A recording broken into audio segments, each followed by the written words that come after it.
E aí pessoal, tudo bem com vocês? Meu nome é Wander e na nossa aula de hoje a gente vai estudar um pouquinho sobre razão e proporção. Vamos lá?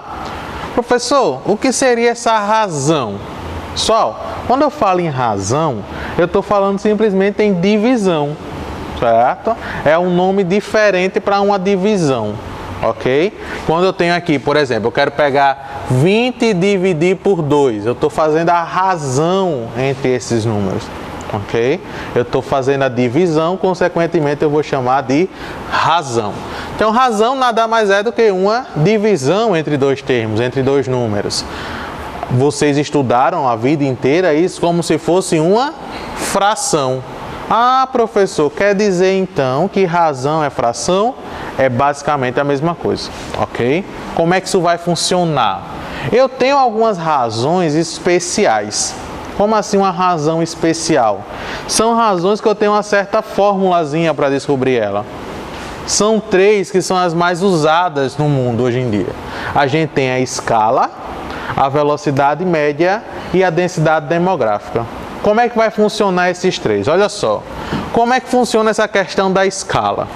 Pessoal, qualquer mapa que você vai construir, ele precisa de uma escala, certo? Você não consegue desenhar Natal, por exemplo, em tamanho real. Haja folha de papel para você desenhar Natal no tamanho real. Então você tem que reduzir esse desenho, essa imagem, para que ela caiba numa folha de papel. Isso você vai reduzir de qualquer jeito? Não. Você tem que manter uma proporção, certo? Você tem que manter uma escala. É aí que vai entrar essa nossa brincadeirinha. Todo mapa, toda imagem de cartografia que você pegar, em algum canto desse mapa vai aparecer a escala, normalmente representada dessa forma. O que isso aqui está me dizendo? Isso aqui está me dizendo o seguinte, ó. 1 centímetro no mapa, no desenho, equivale a 1000 centímetros na realidade. Ou seja, para cada tracinho de 1 centímetro que tu vi naquele mapa, ele está indicando uma distância de 1000 centímetros na realidade, certo? Se você pegar qualquer mapa que tiver na sua agenda, livro, certo? Vai aparecer na parte de baixo, normalmente, a escala que foi utilizada naquele desenho, beleza?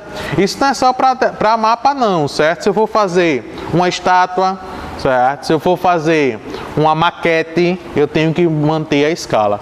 Imagine você ir fazer uma maquete onde o carro é maior do que a ponte de Newton Navarro. É desproporcional, está fora de escala, certo? Então eu tenho que manter essa escala para que seja o mais real possível, beleza? Pois bem, como é que eu calculo essa escala? Essa escala vai ser calculada da seguinte maneira. Eu vou pegar o tamanho no desenho. Se eu vou fazer um boneco, certo? Com 10 centímetros no meu papel, eu vou colocar 10 centímetros aqui em cima. E o tamanho real? Qual é o tamanho real desse boneco?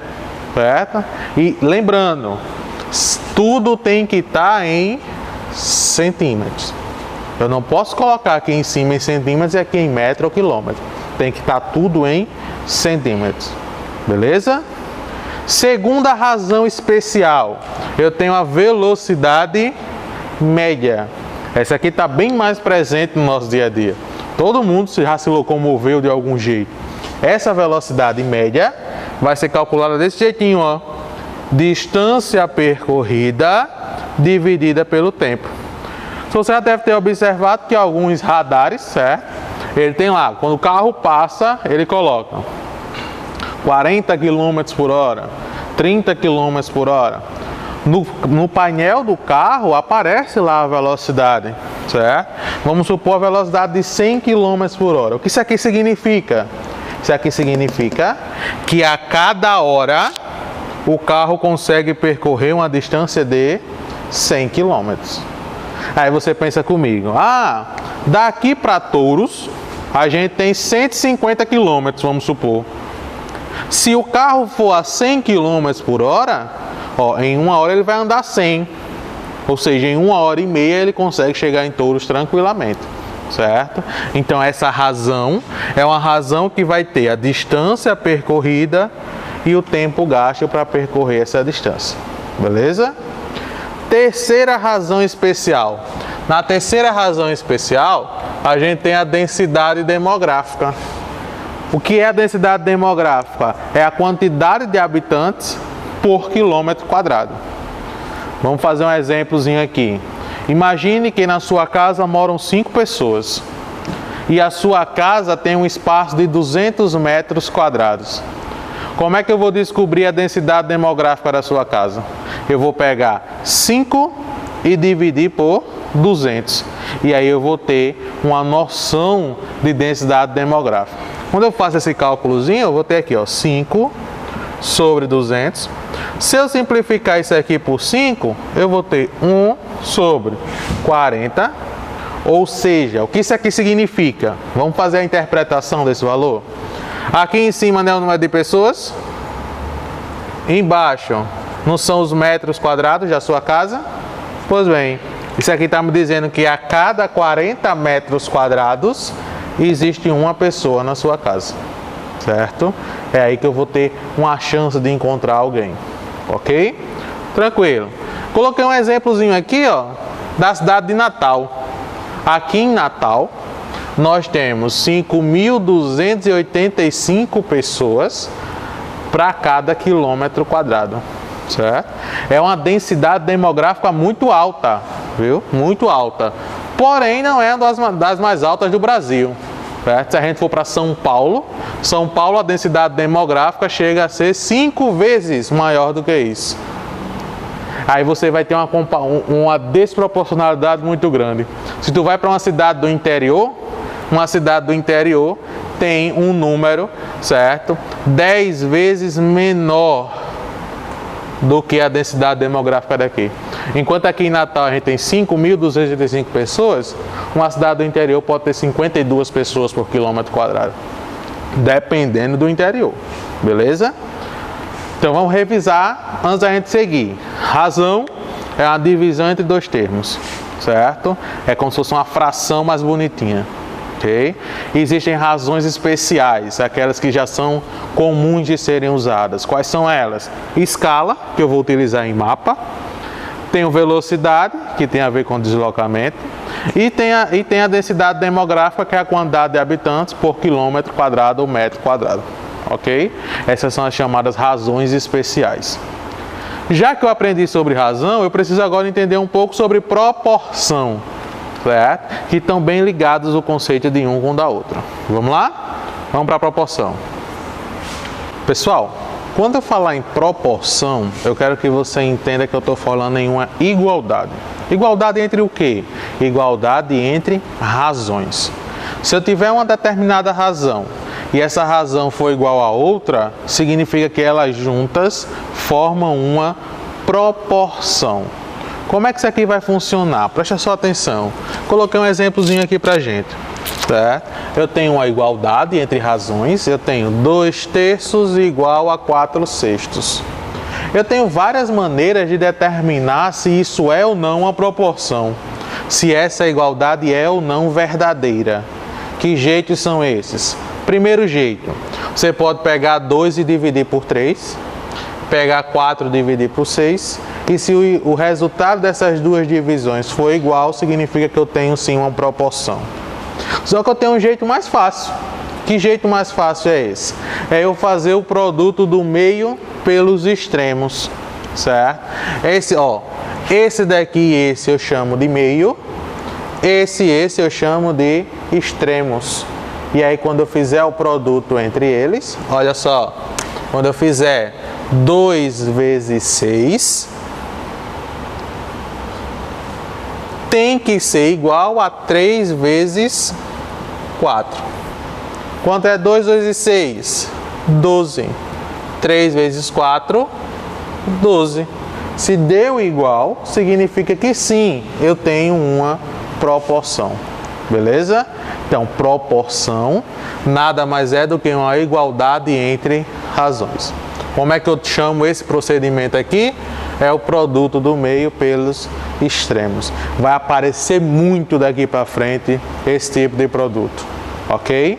Então, só para reforçar mais uma vez pela milésima, proporção é uma igualdade entre razões. É quando eu tenho uma divisão que é igual a outra, ou seja, o resultado delas são iguais. Como é que eu posso fazer para provar que é uma proporção? É eu fazer o produto do meio pelos extremos. Beleza? Ok? Vamos seguir. Imagine você, certo?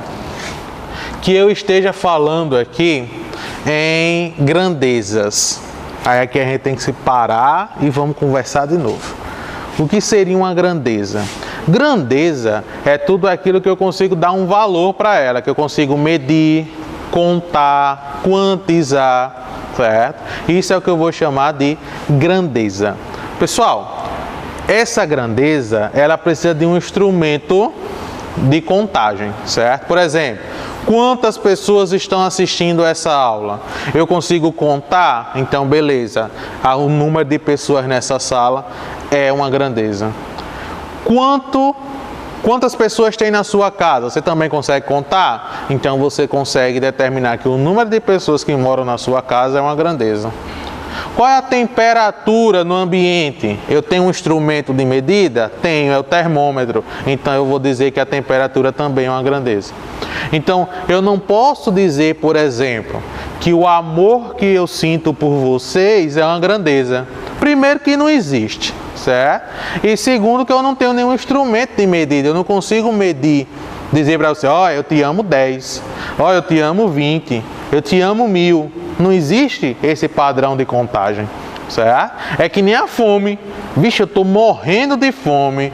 Beleza, você está morrendo de fome, mas quanto de fome? Você está com fome 1000, fome 20, fome 40? Não existe um padrão de contagem. Então, fome não pode ser considerada uma grandeza. Amor não pode ser considerado uma grandeza. Beleza não pode ser considerada uma grandeza, certo? Por exemplo, Wander é o homem mais belo desse mundo. Olha só, isso é verdade? A gente sabe que é, certo? Deixa Reinaldo aqui no chinelo. Mas olha só, quando você vai para a beleza, existe um padrão de contagem? Não tem. Wander é belo, ponto e acabou-se, certo? O quanto Wander é belo? Não sei, não tem como determinar o quanto Wander é belo. Ok? Então, beleza, amor, fome não podem entrar como grandezas. O que é que pode entrar como grandezas? Número de pessoas, o tamanho de determinado objeto, a quantidade de máquinas que tem em uma fábrica, certo? Isso é que vai ser considerado grandezas. Beleza? Espero que tenha ficado claro para vocês o que seria essa grandeza. Quando eu falo em grandeza, eu tenho dois tipos. Eu tenho quando duas grandezas podem ser diretamente proporcionais ou inversamente proporcionais. Qual vai ser a diferença dessas duas grandezas? Vamos lá. Pensa só comigo aqui o seguinte. Imagine que eu tenha que sair de Natal para Touros, certo? É uma distância de 150 quilômetros, ok? Agora imagine que eu tenha que ir de Natal para Macau, que é uma distância média de 300 quilômetros. Então você olha só, eu tenho duas cidades distintas, a distância mudou. O que é que eu tenho que fazer para conseguir manter o mesmo tempo? Eu tenho que aumentar quem? A velocidade. Se daqui para Touros eu gastei 1 hora a 100 km por hora, exemplo, tá?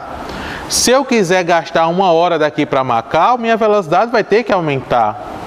Então, quando a velocidade aumenta, a distância que eu consigo percorrer também aumenta. Então, eu vou dizer que velocidade e distância são grandezas diretamente proporcionais. Ou seja, quando um aumenta, a outra também aumenta. Certo? Imagine que você coloque duas pessoas para correr, uma a 20 km por hora e outra a 30 km por hora, durante 30 minutos. Quem é que vai conseguir chegar a uma distância maior? Aquele que estiver correndo mais rápido, certo? Porque quando a velocidade é maior, a distância percorrida também vai ser maior. Beleza? Então, grandezas diretamente proporcionais. Quando uma aumentar, a outra também aumenta. O contrário também é verdadeiro. Quando uma diminuir, a outra também vai diminuir. Se a velocidade diminui, a distância que eu consigo percorrer também diminui, certo? Só para deixar claro isso para vocês. Outro exemplo de grandezas diretamente proporcionais. Eu tenho um número de impressões e um número de impressoras. Eu preciso distribuir panfletos, certo? O que é que eu tenho que fazer para atingir o máximo de pessoas possíveis? Quanto mais impressoras eu tiver, maior vai ser a quantidade de panfletos que eu vou conseguir imprimir. Olha só, quando o número de impressoras aumenta, o número de impressões também aumenta. Se imagine que 4 impressoras quebraram, o número de impressoras não diminuiu, consequentemente a minha produção de papel também vai diminuir. Então eu vou conseguir imprimir menos papel.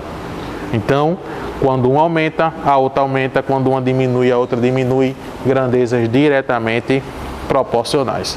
Beleza? Vamos para o segundo tipo de grandezas, são as grandezas inversamente proporcionais. Como é que vai funcionar inversamente proporcional? Pensa comigo. Quando era diretamente, um aumentava, a outra também aumentava. Inversamente, quando um aumentar, a outra vai diminuir, certo?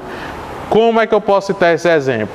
Imagine, certo, que eu tenho aqui a velocidade e o tempo. Pessoal, vamos marcar aqui 2 pontos.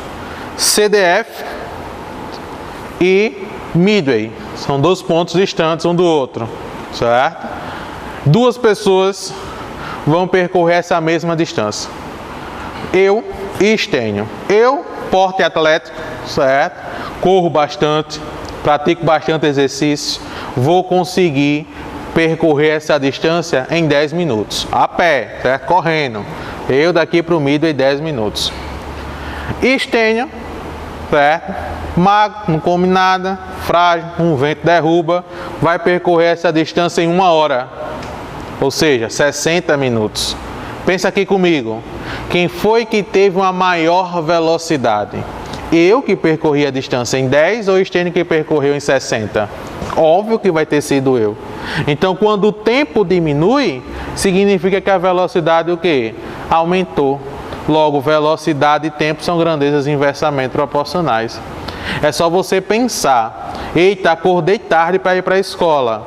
Eu tenho que aumentar a velocidade do carro, do ônibus, seja lá do que for, para poder chegar a tempo, certo? Porque quando eu aumento a velocidade, eu chego mais rápido. Se eu chego mais rápido, eu diminuo o tempo que eu vou gastar no trajeto, ok? Então, velocidade e tempo são inversamente proporcionais. Um aumentou, a outra diminui.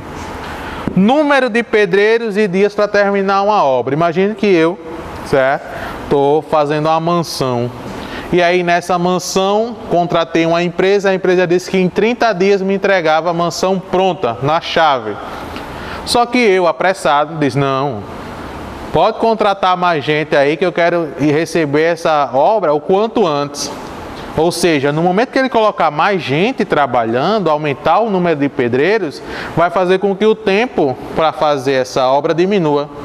Então você vai ter, quando aumentar o número de pedreiros, vai diminuir o tempo para a produção, vai diminuir o tempo de construção, certo? Então, quando eu tenho o número de pedreiros aumentou, o tempo diminui. Imagine que durante essa obra, certo, alguns pedreiros adoeçam. Diminuir o número de pedreiros. O que é que vai acontecer com minha obra?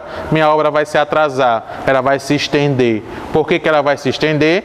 Porque como tem menos gente trabalhando, consequentemente o tempo gasto para me entregar esse serviço vai ser maior. Então, número de pedreiros e tempo para entregar o serviço são inversamente proporcionais. Imagine que você tem uma fábrica de peças de automóveis, e aí você tem 5 máquinas nessa empresa, nessa fábrica, que produzem essas peças. À medida que as máquinas vão funcionando, você vai conseguindo entregar peças, certo? Imagine que uma dessas máquinas quebra, o número de máquinas diminuiu. Se o número de máquinas diminui, a quantidade de peças que você vai entregar vai aumentar ou diminuir? Consequentemente também vai diminuir. Olha, diminuiu, diminuiu. É diretamente ou inversamente? Diretamente. ok? Agora pensa comigo, imagina que, certo? Você é um artesão e você recebeu uma encomenda de 400 máscaras, ok? Para entregar daqui a 7 dias. Nesse período, ligaram para você e disseram: ei, eu vou precisar que você me entregue em 4 dias. O tempo de produção que tu vai passar, certo? Por dia, vai ter que aumentar ou diminuir? Você, como o prazo diminuiu, vai ter que se esforçar mais. Logo, você vai passar mais tempo sentado produzindo essas máscaras. Consequentemente, se o prazo diminui, o tempo de produção, ou seja, o esforço para poder entregar esses produtos, no prazo vai ter que aumentar, certo? Então você tem aí grandezas inversamente proporcionais. Show de bola, pessoal! Espero que tenha ficado claro. Qualquer coisa, revisa e tira as dúvidas que vocês tiverem. Um abraço e até a próxima aula. Juízo!